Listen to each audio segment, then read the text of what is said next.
Hello friends, स्वागत है आपका आज के इस वीडियो में। आज हम शुरुआत करेंगे दर्पण से संबंधित कुछ परिभाषा। पिछले वीडियो में मैंने कुछ परिभाषा बताई थी और जो बची हुई हैं आज मैं उनको शुरुआत कर रहा हूं। और देखते हैं पहले दर्पण का द्वारक। दर्पण का द्वारक क्या होता है? दर्पण के परावर्तक तल के व्यास को दर्पण का द्वारक कहते हैं। जैसे कि हम देखते हैं, ये हमारा अवतल दर्पण है, ये हमारा अवतल दर्पण है। इसमें व्यास क्या होता है?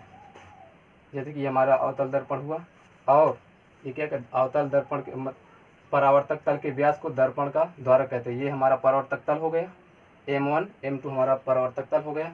और यही जो पूरा व्यास हुआ M1 M2, इसी को हम जो क्या कहते हैं? दर्पण का द्वारक कहते हैं। तो यहाँ लिख लेते हैं M1 M2 दर्पण का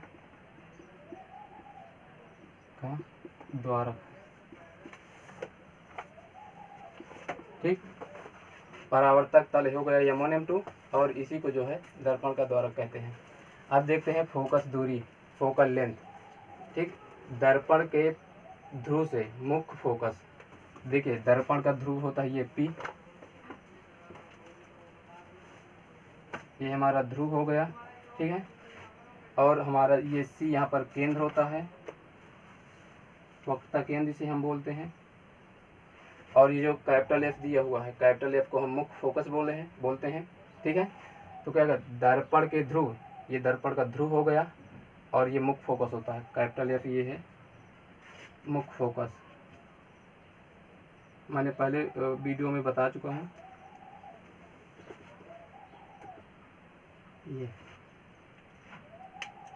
तो दर्पण के ध्रुव और ये मुख्य फोकस के बीच की दूरी को, इस दूरी को, यहाँ से यहाँ के बीच की दूरी को हम क्या कहते हैं? फोकस दूरी।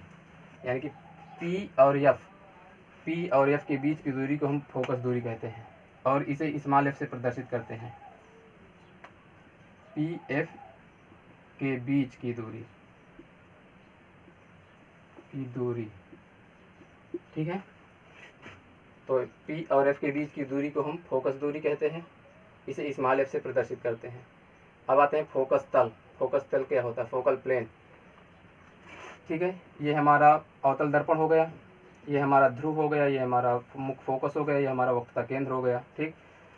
अब जो मुख्य फोकस होता है, मुख्य फोकस से, और ये हमारी ये मुख्य अक्ष होता है, इसको आप ध्यान दीजिए, ये हमारा मुख्य अक्ष है। मैंने पिछले वीडियो में मुख्य अक्ष की परिभाषा पर लिखा दी है, ये है।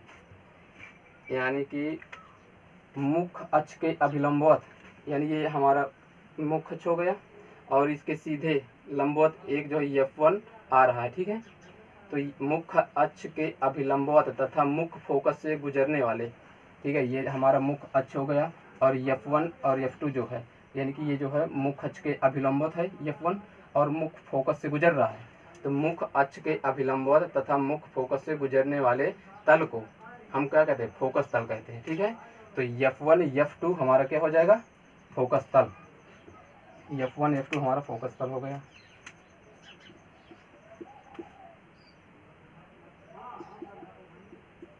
फोकस तल हो गया, ठीक है। इसी तरह ये हमारा उत्तल दर्पण है।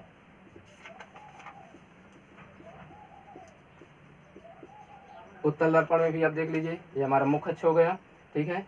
और ये हमारा मुख्य फोकस हो गया, ये हमारा जो है द्वारक हो गया, ठीक।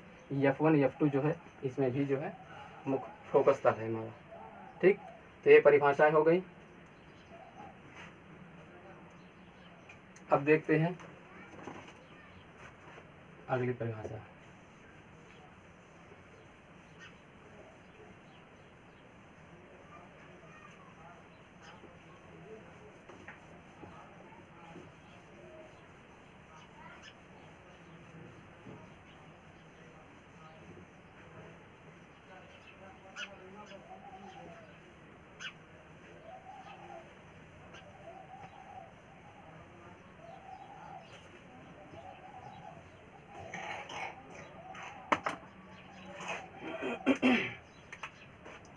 अगली परिभाषा लिख लेते हैं, जो हमने अभी बताया दर्पण का द्वारक।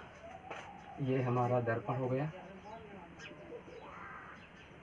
ये जो हमारा द्वारक है, यदि ये हमारा द्वारक हो, आपको मालूम है ये हमारा अवतल दर्पण है, ये हमारा F होता है, ये हमारा C होता है, ठीक है, और ये हमारा यहाँ पे P होता है, ये M1 ये M2 हो गया, ठीक है, और ये हमारा क्या होता है, वक्रता त्रिज्या यहाँ से यहाँ तक होती है, जिसे कैपिटल R से प्रदर्शित करते हैं। ये PF यानी फोकस दूरी होता है, इसे स्मॉल f से प्रदर्शित करते हैं, ठीक है। जो हमारा द्वारक M1 M2 है, यदि हमारा द्वारक अत्यंत छोटा होता है तो जो हमारा फोकस दूरी होती है, फोकस दूरी वो वक्रता त्रिज्या की आधी होती है। तो लिख लेते हैं, यदि दर्पण का द्वारक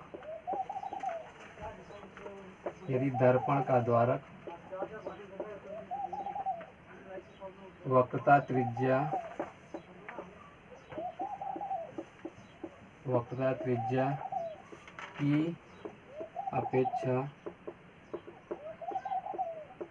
अधिक छोटा होता है तो फोकस दूरी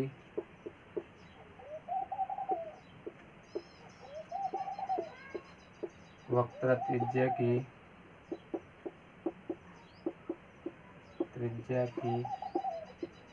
आधी होती है।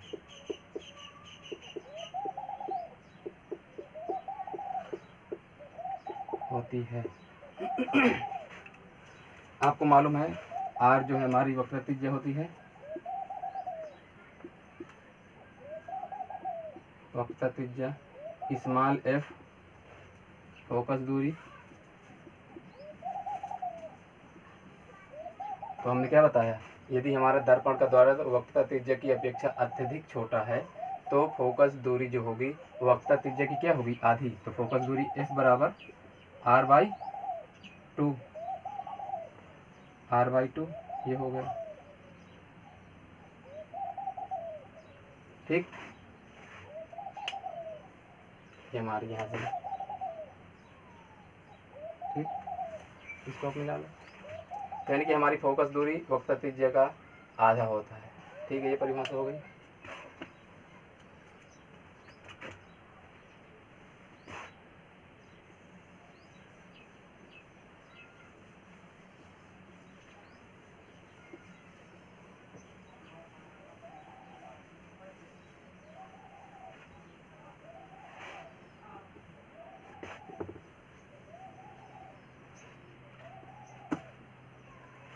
अब